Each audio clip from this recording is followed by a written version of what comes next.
બીજું, તમે જે ખર્ચા કરો છો એ એકચ્યુઅલી શક્ય હોય ત્યાં સુધી રોકડા ચૂકવજો. ગૂગલ પે અને ક્રેડિટ કાર્ડથી બચજો. કારણ કે પૈસા જ્યારે આપણે હાથમાંથી ગણીને આપીએ છીએ ત્યારે, એટલીસ્ટ અત્યાર સુધી તો એવું છે કે જ્યારે આપણે પૈસા હાથમાંથી ગણીને આપીએ છીએ ત્યારે આપણને એ ખરેખર ખર્ચ કરતા હોઈએ, આપણે ખર્ચો વધારે કર્યો, આ પૈસા આપણે હાથમાંથી ગયા એવી લાગણી થતી હોય છે.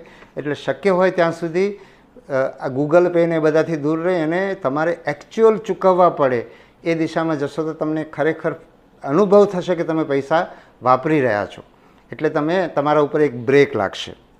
એ જ રીતે ક્રેડિટ કાર્ડ. તો ક્રેડિટ કાર્ડમાં ઘણાને એવું લાગે કે 45 દિવસ સુધી કે 30 દિવસ, મને એક્ઝેક્ટ ખબર નથી, પણ એટલા દિવસ તમને ફ્રીમાં પૈસા વાપરવા મળે છે. તો પછી ક્રેડિટ કાર્ડ કંપની કેવી રીતે કામ કરતી હશે, કેવી રીતે કમાતી હશે? તો એટલા માટે કમાય કે આપણે ચૂકવવામાં વહેલું મોડું કરતા હોઈએ છીએ અને છેવટે પછી એના ઉપર એવું હેવી વ્યાજ લાગતું હોય છે. એટલે મેં તો આજ સુધી મારા ઘરની અંદર કોઈની પાસે ક્રેડિટ કાર્ડ નથી. એટલે એક આ પૈસા કેવી રીતે વાપરવા એની હું વાત કરું છું. બીજું છે પ્રમાણિકતાની સાથે સાથે, એટલે નાણાકીય પ્રમાણિકતાની સાથે સાથે વ્યાવસાયિક પ્રમાણિકતા પણ એટલી જ મહત્ત્વની છે.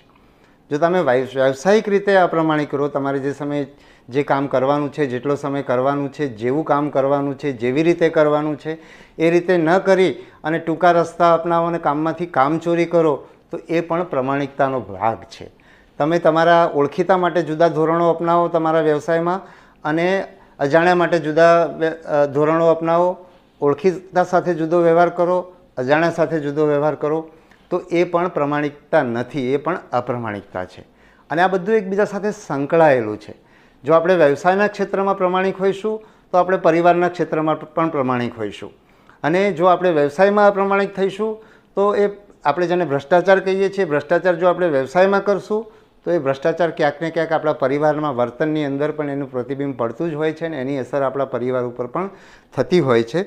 એટલે એક આ મહત્ત્વની બાબત એ પણ ધ્યાનમાં રાખવાની છે કે જીવનના બધા ક્ષેત્રમાં આપણે કેવું જે કરીએ છીએ એ જ બોલીએ છીએ, જે બોલીએ છીએ એ પાળીએ છીએ, એ પણ પ્રમાણિકતાનો ભાગ છે. એટલે એ દિશાની અંદર પણ આપણે જાગૃત રહેવું પડે. બીજી, સારી સોબત રાખજો, સારા લોકો સાથે સંપર્કમાં રહેજો, એવા મિત્રો બનાવજો. અમારા શરૂઆતની કારકિર્દીની વાત કરું છું, હું મારા પહેલાં 2 વર્ષની વાત કરું છું કે હું એએસપી તરીકે ગોંડલ હતો ત્યારે મારા એસપી તરીકે સતીશ વર્મા સાહેબ હતા, જેમણે મને એ વખતે એવું કહેલું કે આપણે અધિકારીઓમાં 2 નાથ હોય છે, એક પ્રમાણિકતાની અને એક અપ્રમાણિકતાની. રાધર એમણે એમ કહ્યું હતું કે સમાજમાં પણ 2 જ નાથ હોય છે, એક પ્રમાણિકની અને એક અપ્રમાણિકની. એટલે જે પ્રમાણિક લોકોએ જો પ્રમાણિક રહેવું હશે તો પ્રમાણિક લોકોની નાતમાં રહેવું પડશે. એટલે હું ત્યાંથી રાજકોટથી બદલાઈ ગયો અને પછી બીજા જગ્યાએ મારે કામ કરવું પડ્યું. ત્યારે મને કરવાનું થયું ત્યારે મને એવા પ્રસંગો આવ્યા કે મારે કંઈક માર્ગદર્શનની જરૂર હોય. ત્યારે એક જે પ્રમાણિક અધિકારીઓની નાત છે એ મને કામ આવી. એટલે હું પ્રમાણિકતાના રસ્તે ચાલવા માટે કટિબદ્ધ થયો અથવા એમાં મને મદદ મળી. એમાં આ પ્રમાણિક અધિકારીઓની નાતની પણ બહુ મોટી મદદ મળી. એટલે તમે જેવી સોબત રાખશો એવી તમને તમારું જીવન પણ એ દિશામાં જશે. એટલે તમારા મિત્રો એવા હોવા જોઈએ કે જે તમારા જેવા હોવા જોઈએ. તમે જેવું કરવા માગો છો એવું કરનારા મિત્રો હોય તો તમને એનો ઘણો બધો લાભ થશે.